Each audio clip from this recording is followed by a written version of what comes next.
Dice la palabra de Dios, Isaías capítulo 30, del 19 al 21. Ciertamente el pueblo morará en Sión, en Jerusalén. Nunca más llorarás. El que tiene misericordia se apiadará de ti. Al oír la voz de tu clamor, te responderá. Bien que os dará el Señor pan de congoja y agua de angustia. Pero con todo, tus maestros nunca más te serán quitados, sino que tus ojos verán a tus maestros. 21 todos juntos. Entonces tus oídos oirán a tus espaldas palabras que digan: este es el camino, andad por él. Y no echéis a la mano derecha, ni tampoco torzáis a la mano izquierda. ¿Quieren leer a partir de la mitad del versículo 20 hacia el 21? Dicen tus maestros, a partir de ahí todos juntos. Tus maestros nunca más te serán quitados, sino que tus ojos verán a tus maestros. Entonces tus oídos oirán estas palabras que digan: este es el camino, andad por él, y no echéis a la mano derecha, ni tampoco torzáis a la mano izquierda. Oremos al Señor. Padre, te damos gracias por esta hermosa palabra, Señor. Vamos a meditar en ella un momento.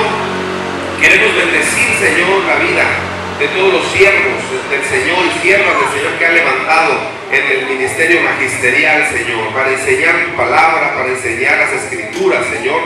Y queremos, Señor, bendecirlos, queremos honrar sus vidas, pero queremos también, Padre, aprender más de lo que es el ministerio magisterial en tu iglesia. Te damos a ti, Señor, toda la gloria. Habla en nuestras vidas, habla en nuestros corazones, Señor. Que cada corazón, Señor, de cada maestro en esta iglesia sea bendecido, pero también toda la congregación, Padre, podamos valorar, podamos bendecir, Señor, podamos gozarnos por el ministerio magisterial en tu iglesia, en tu casa. Te damos a ti toda la gloria, Señor, toda la honra y la alabanza, en el nombre poderoso de Jesús. Amén. Amén. Estaba leyendo este pasaje de Isaías y me sorprendió cómo dentro de las bendiciones, usted lee el encabezado de este pasaje, es promesa de la gracia de Dios para su pueblo Israel. Es promesa de la gracia de Dios, promesa de la bendición que Dios va a derramar sobre su pueblo. Y me llama la atención que dentro de una gran lista de promesas y de bendiciones, que Dios va a derramar leche y miel abundante, que Dios va a derramar lluvia temprana y lluvia tardía, que Dios les va a dar abundancia de bueyes, de carneros, de ovejas. Dentro de todas esas bendiciones, con lo primero que empieza prometiendo el Señor a su pueblo es: aunque vas a tener problemas, aunque vas a tener agua de angustia, y aunque voy a permitir que de repente tengas pan de congoja, porque ¿cuántos saben que el Señor permite a veces que seamos probados? ¿Amén? Él lo permite. Y al pueblo de Israel no le da la excepción, le dice: sí es cierto, pero una cosa te prometo: tus maestros te los voy a mantener. ¿Cuántos dan gloria a Dios? Quien te guíe, quien te instruya, no va a faltar en Israel.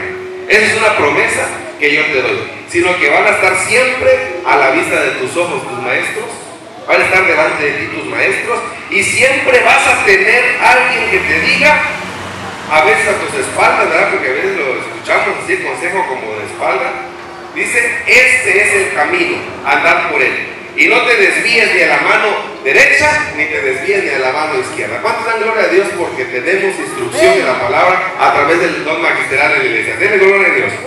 Este oficio magisterial no se quedó solamente para el Antiguo Testamento con el pueblo de Israel. En la institución de la iglesia de Cristo, en Efesios capítulo 4, dice la palabra del Señor, el apóstol Pablo enseñando ahí, que hay 5 ministerios que él mismo estableció. ¿Sí? ¿Te acuerdan cuáles son? Apóstol, profeta, evangelista, pastor y maestro. Desde la misma fundación de la iglesia de Jesucristo, de los dones y ministerios que el propio Señor Jesús fundó, está el don magisterial, como el quinto ministerio básico, que muchos teólogos contemporáneos le llaman la mano de Cristo, ¿no? ¿Por qué? Porque son los 5 dedos de la mano de Cristo para obrar de una manera poderosa en la dirección de su iglesia hoy: apóstol, profeta, evangelista, pastor y maestro. Y los 5 ministerios están vigentes. ¿Cuándo dicen amén? me preguntan, pero ¿será que alguno no está vigente o algunos están no? Hermano, mientras el Espíritu Santo está aquí en la iglesia, los 5 ministerios que el Señor Jesús estableció tienen que permanecer vigentes. ¿Ok? Desde la fundación de la iglesia de Cristo, el Señor pone en quinto lugar, el quinto ministerio del Señor, el ministerio de la enseñanza, el ministerio magisterial. ¿Qué importancia tiene hoy en día, hermanos? ¿Qué relevancia tan grande tiene hoy en día el ministerio magisterial de la iglesia? Tenemos que primero identificar la diferencia entre el ministerio de la predicación y el ministerio de la enseñanza. Miren, ministerio de la predicación.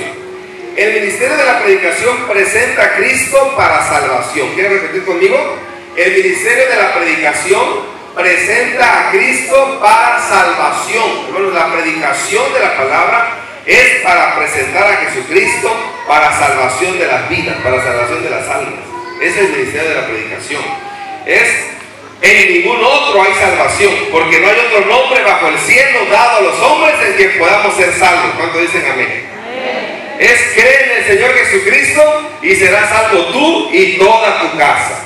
Yo soy el camino, la verdad y la vida. Nadie más viene al Padre si no es por mí. Amén. Es porque de tal manera amó Dios al mundo que ha dado a su Hijo unigénito, para que todo aquel que en él cree no se pierda, sino que tenga vida eterna. Y que el Señor, el Padre, no envió a su Hijo al mundo para condenar al mundo, sino para que todos sean salvos por él. ¿Amén? Y que el que cree en el Señor Jesucristo ya ha sido salvo. Y el que no cree en Cristo ya ha sido condenado porque no ha creído en el unigénito Hijo de Dios. ¿Qué es la enseñanza? La enseñanza es para consolidar, capacitar, para edificación de la iglesia. ¿Qué? Para consolidar y capacitar para la edificación de la iglesia. Dice la palabra que es para perfeccionar a los santos, para la obra del ministerio, para la edificación del cuerpo de Cristo. ¿Para qué? Para conocer más al Señor, para ir edificándose el Señor, para poder llegar a la estatura de la plenitud de Cristo, a un varón perfecto. Para eso es la enseñanza. ¿Amén? Dice la palabra del apóstol Pablo, para que ya no seamos niños fluctuantes, llevados por donde quiera, por cualquier viento de doctrina, por estratagema de hombres que tuercen el evangelio, tratando de caer a la iglesia en error. Para eso es la enseñanza. ¿Nos damos cuenta cómo se complementa? Siempre la predicación y la enseñanza obviamente van de la mano. Entonces, comprender, hermanos, que en una iglesia necesitamos específicamente el ministerio de la enseñanza. Quiero darle algunos ejemplos. Vaya conmigo a Hechos capítulo 18. Cómo se complementa de una manera muy hermosa, muy gloriosa, el ministerio de la predicación y el ministerio de la enseñanza. Hechos 18, y vamos a leer a partir del versículo 5. Dice la palabra de Dios. ¿Ya lo tienen todos? Gloria a Dios. Dice, y cuando Silas y Timoteo vinieron de Macedonia, Pablo estaba entregado, ¿qué? Por entero. ¿A qué estaba dedicado por entero Pablo? A la predicación de la palabra, testificando a los judíos que Jesús era el Cristo. ¿Para qué la predicación? Para reconocer a Jesucristo como único Señor y Salvador, como única fuente para la salvación. Entonces Pablo estaba dedicado por entero a la predicación, salvación, restauración. Decir a la persona, tu vida puede ser diferente, tu vida puede ser transformada, tu familia puede ser restaurada. Predicación de la palabra. Versículo 8, por favor. Y Crispo, el principal de la sinagoga, creyó en el Señor con toda su casa. Ahí está el fruto de la predicación. ¿Amén? Este varón llamado Crispo creyó en el Señor, él y toda su casa, y muchos de los corintios que estaban alrededor, paisanos, ¿verdad?, oyendo esto, creían y eran ¿qué? Bautizados. El efecto de la predicación, hermanos, llega a la conversión y llega hasta el bautismo del creyente en agua. Predicación. Pero vamos al versículo 11, por favor. Nos sacamos al 11. Como había fruto, hermanos, había fruto, hubo conversión, hubo gente que se quedó ahí en la congregación que estaba formando Pablo ahí. Dice el versículo 11 que como consecuencia de eso, ¿qué? Se detuvo allí 1 año y 6 meses. ¿Para qué? ¿Para qué? Para enseñarles la palabra de Dios. ¿Se da cuenta, hermano, del complemento perfecto que debe de tener? Predicación causa conversión, causa afirmación para salvación de la persona, pero de la mano tiene que venir ¿qué? ¿Tiene que venir qué? ¿Está conmigo? La enseñanza. ¿Está conmigo? La enseñanza. Hermanos, si en una iglesia, oiga bien, hay mucha predicación, hay conversiones de personas, aceptan a Cristo como Señor y Salvador, pero no hay enseñanza, ¿qué pasa? Esa semilla, dice de una parábola, que vienen las aves del cielo y se comen rápido, ¿qué? La semilla que se había sembrado ahí. No permanece, porque hubo una conversión tal vez genuina, pero no hubo un seguimiento, no hubo un discipulado, no hubo una enseñanza de doctrina, no hubo una enseñanza de lo que es la vida cristiana, no hubo una enseñanza de cómo seguir edificándote en tu vida cristiana. Entonces se queda inconcluso el proceso del cristiano. Entonces Pablo lo hacía excepcionalmente, siempre lo hacía así. Se quedaba siempre 6 meses, 1 año, año y medio, para poder consolidar a los creyentes, a los cristianos. ¿Cuáles son las cualidades de un maestro de Jesucristo, hermanos? Si entendemos, ¿verdad?, que la predicación causa la conversión de las personas, la convicción por Cristo en el corazón, entonces el ministerio magisterial en la iglesia, a través de las diferentes áreas de enseñanza que se establecen en la iglesia, aquí les decía, ahora tenemos el Instituto Bíblico YEN, que es enseñanza ya avanzada para obreros, ¿verdad?, para poder después, ¿verdad?, ser pastores, misioneros, evangelistas, inclusive, ¿verdad?, todo lo que es el ministerio de la palabra. Bien, tenemos enseñanza en células. Nuestros líderes de células son maestros de la palabra en cada célula. Tenemos nuestra escuela de discípulos, es el discipulado constante, ¿verdad?, gradual, progresivo, para poder estar en la doctrina de la palabra, estar firme. Y tenemos también el ministerio infantil, nuestros maestros de Arcaquís. Gloria a Dios por nuestros maestros de Arcaquís. ¿Okay? Entonces, hermanos, de acuerdo a los diferentes áreas que la iglesia local destina para enseñanza, Dios prepara y capacita a los maestros. ¿Cuáles deben ser las cualidades del maestro? Primero, el maestro debe ser humilde y debe ser enseñable también. ¿Quieren creer conmigo? El maestro debe ser humilde y a su vez también debe ser enseñable. O sea, que aunque él enseña, también él debe ser enseñable, que quiera mejorar cada día, que se le pueda enseñar más. ¿Sabe qué es un varón elocuente? Que tiene una facilidad de palabra, que causa persuasión en la palabra, que motiva de la palabra. Eso quiere decir elocuente. Era poderoso en las escrituras, conocía la palabra de Dios. Era el espíritu fervoroso, le ponía fuerza, dinamismo a su enseñanza. Era un maestro diligente en todo lo concerniente al Señor. O sea, no era conformista, pues, ¿verdad?, sino que era diligente en todo lo que era enseñar sobre la doctrina del Señor Jesucristo. Todas estas cualidades tenía Apolos como predicador y como maestro. Pero había una sola situación. Dice ahí, pero solamente conocía el bautismo de Juan. Hermanos, había un área en la vida de Apolos que tenía que ser mejorada. Había un área en la vida de Apolos que tenía que mejorar, que tenía que ser completada.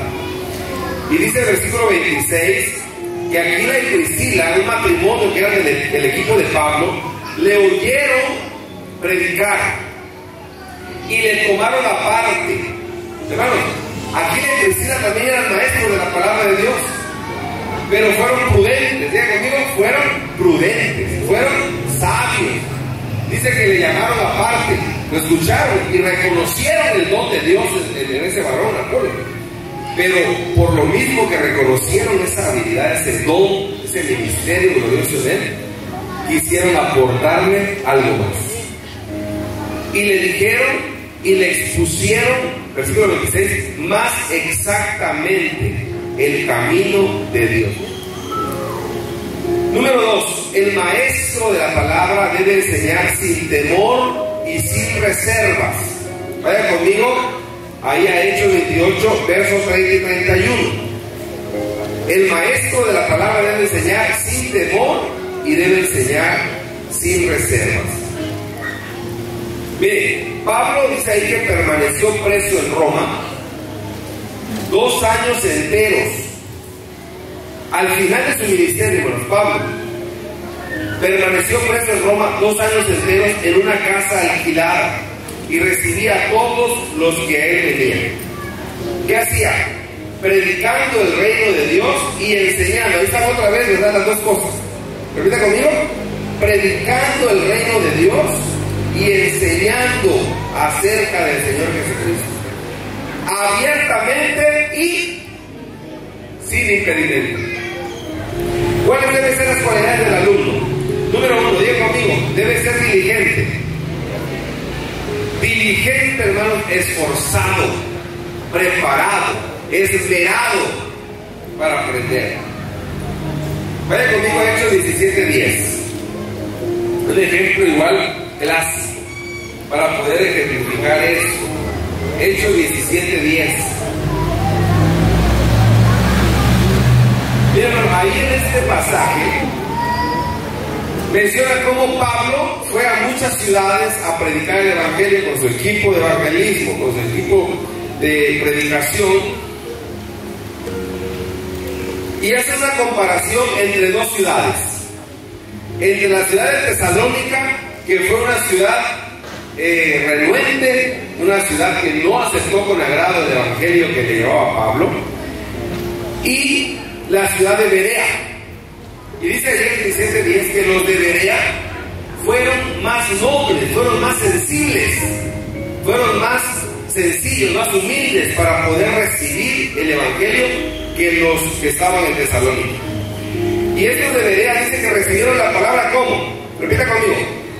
Con solicitud. ¿Está conmigo ahí? Hechos 17:10. Recibieron la palabra con solicitud. ¿Qué más? Escudriñando cada día la palabra. ¿Para qué? Para corroborar, ¿verdad?, si las enseñanzas que recibían de Pablo eran las correctas. Imagínense, hermanos, ese sentido de esmero, ese sentido de diligencia de estas personas de Berea. Estaban cada día revisando la palabra, corroborando la enseñanza que Pablo les daba, para ver si era así como se les estaba enseñando. Tenemos que ser diligentes para aprender. Segunda característica, hay más, pero solo quise darles dos hoy. Segunda característica fundamental del aprendiz de la palabra, del alumno de la palabra: debe ser celoso de la doctrina. ¿Eh, conmigo? Debe ser celoso de la doctrina.